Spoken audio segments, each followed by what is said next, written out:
মাননীয় মুখ্যমন্ত্রী আমাদের সঙ্গে উপস্থিত,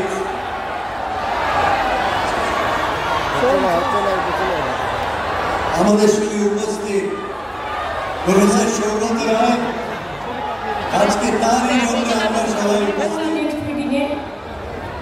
আমার নতুন করে আলাপ করার কিছু নেই। আর সৌগতকে হাত তুললে সেটাও ভালো দেখাবে না।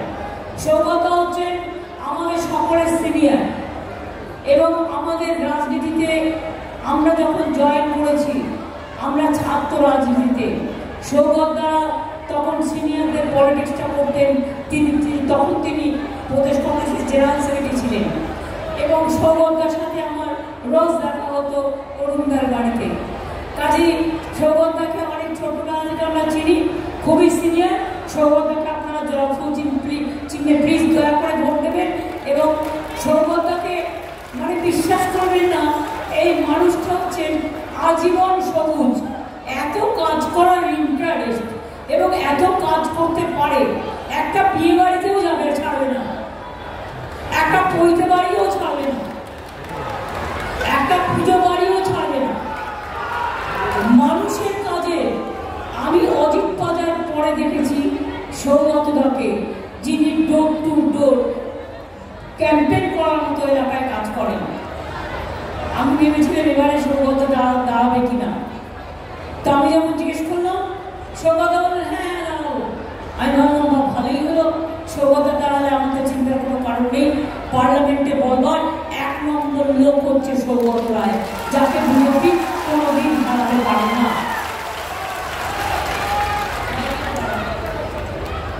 আমি সৌগতকে বলবো আপনি নেক্সট থেকে জানাবেন। সৌগতদার পরের জেনারেশনই হচ্ছে সৌগতদা। আপনি আগে কি করে হন?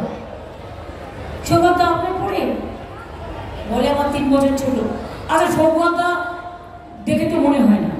সুব্রতদা, শোভনদা, সৌগতদা, সুদীপদা, এদের আমরা মনে করি যে সবচেয়ে পুরনো আমরা দেখেছি এবং আমাদের সময় এরা একদম টকবক করে তাজা ঘোড়ার মতো তাজা রাজনীতি করত এবং এমন কোনো প্রোগ্রাম নেই যেখানে যায়নি, কল্পনা করতে পারবেন না।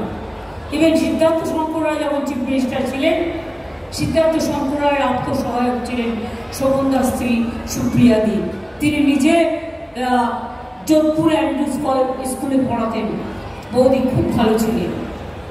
আমার সাথে সুজিত বোস, পার্থ ভৌমিক, পার্থটা তো জিতে যাবে, আমার আরেকটা কলকাতাই হবে, চলে যাবে দিল্লি।